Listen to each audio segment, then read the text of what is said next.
মোহাম্মদ কাসিম বলেন, আমি আমার স্বপ্নে 800 বারেরও বেশি আল্লাহর সঙ্গে কথা বলেছি এবং আল্লাহ আমাকে নির্দেশ দিয়েছেন যে শিরক এবং তার সকল রূপ সম্পূর্ণরূপে বিলুপ্ত করার বার্তা প্রচার করতে হবে এবং একমাত্র আল্লাহর কাছেই আল্লাহর সাহায্য প্রার্থনা করতে হবে।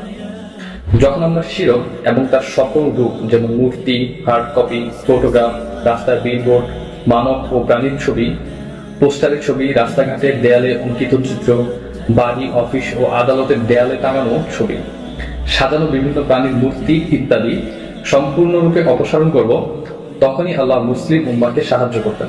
এছাড়াও আমাদের এড়িয়ে চলতে হবে ডিজিটাল শিরক। ডিজিটাল শিরক কি? বর্তমান সময়ে আমরা আমাদের জীবনধারাকে দুইভাবে পরিচালনা করি। এক হচ্ছে অফলাইন, আর একটা হচ্ছে অনলাইন।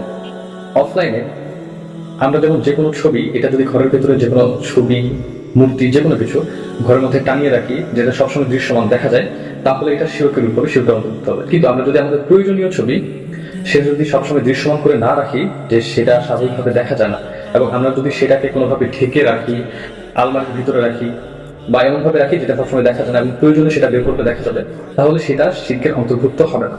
তেমনি ভাবে আমরা ফেসবুকে যদি অপ্রয়োজনীয় অনেক ছবি পোস্ট করি যেটা একবার প্রয়োজনের বাইরে, এটা মোটেও করা উচিত না। কিন্তু বিশেষ প্রয়োজনে আমরা ছবি পোস্ট করতে পারি, কারণ যখন আমরা ছবি পোস্ট করি ছবিটা সবসময় দৃশ্যমান থাকে না। সেই ছবিটা সর্বোচ্চ নিউজ ফিডে একদিন ঘোরাঘুরি করে এবং পুনরায় যদি আমরা এই ছবিটাকে আবার দেখতে চাই, তাহলে সেই ব্যক্তির আইডিতে ক্লিক করতে হয়, ঢুকতে হয়, স্ক্রল করতে হয় এবং নিচে গিয়ে সেই ছবিটাকে দেখতে হয়। কিন্তু আমরা যখন আমাদের ফেসবুক, ইনস্টাগ্রাম, টিকটক বা হোয়াটসঅ্যাপ যে কোনো অ্যাকাউন্টে যে কোনো কিছু প্রোফাইল পিক দিই, এটা হচ্ছে তেমনি ভাবে অফলাইনে যেমন আমরা কোনো কিছু ঘরের দেওয়ালে টানিয়ে রাখি, ঠিক সেটার মতো। এবং যখন আমরা পোস্ট করি যেটা নিউজ ফিডে দিয়ে একদিন থাকে এবং চলে যায়, সেটা হচ্ছে ঘরে কোনো প্রয়োজনীয় ছবি ঢেকে রাখার মতো, সেটা সবসময় দৃশ্যমান না। আর যেটা আমরা প্রোফাইল পিকচার ব্যবহার করি সেটা সবসময় দৃশ্যমান, অর্থাৎ ঘরের দেওয়ালের ছবি টানিয়ে রাখার মতো। আমরা মেসেঞ্জারে, হোয়াটসঅ্যাপে কারোর সাথে কথা যতক্ষণই বলি ততক্ষণ সেটা প্রদর্শন করে, শো করে। আমরা ফেসবুকে যতক্ষণ ঘোরাঘুরি করবো তার এই যতবার সামনে আসবে তার ওই ছবি সবার আগে চোখের সামনে করবে এবং ওইটা দিয়ে আমরা তাকে চিনবো। তো এইভাবে এই ছবিটা শিরকের অন্তর্ভুক্ত। এবং তেমনি ভাবে আমরা ফেসবুকে, হোয়াটসঅ্যাপে, মেসেঞ্জারে, ইমোতে বিভিন্ন জায়গায় ইমোজি ইউজ করে থাকি।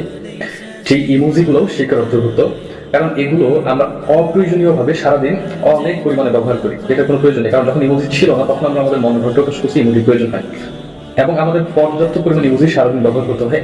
একটা রিয়েকশনের জন্য একবার আলাদা আলাদা ইমোজি ব্যবহার করতে হয়। আমরা প্রতি মুহূর্তে এক এক রকম রিয়েকশনে থাকি, এক এক রকম অনুভূতি প্রকাশ করার জন্য একবার একটা ইমোজি সেন্ড করতে হয়। কিন্তু এই ইমোজিগুলো একটা পাঠানোর পরে সেই একটা ইমোজি দিয়ে আরেকবার রূপ প্রকাশ করা যায় এবং সেটার মধ্যে জীবন নেই। এবং এই ইমোজিগুলো আমরা অপ্রয়োজনে সারাদিনে অনেক বেশি ব্যবহার করে থাকি, যার কারণে এটা শিরকের ভিতরে অন্তর্ভুক্ত।